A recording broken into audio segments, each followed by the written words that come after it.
नमस्कार, आपल्या लोकमत न्यूज 18 मध्ये स्वागत आहे. 5,61,000चा दंड.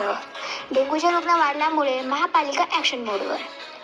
24 तासात पडला 169 मिमी पाऊस. लोणावळा सोमवारी घेतली विश्रांती.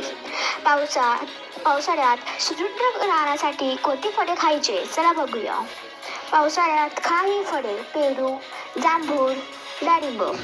पावसाळ्यात ही फळे खाऊ नये: आंबा, स्ट्रॉबेरी, द्राक्ष, कलिंगड. सिद्धिविनायक पब्लिक स्कूलमध्ये पालखी सोहळा. तेल स्वस्त म्हणून तेल पदार्थ खाऊ नका. शहरातील रस्ते बनले अपघाताचे सापळे.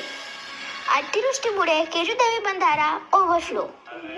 पिंपरी चिंचवडकरांना आता घेता येणार शिंगल्याचा आस्वाद. भुईमुगाच्या शेंगा रताळ्याला मागणी. धन्यवाद. भेटूया ब्रेक नंतर. तोपर्यंत पाहत राहा न्यूज 18 लोकमत चॅनल.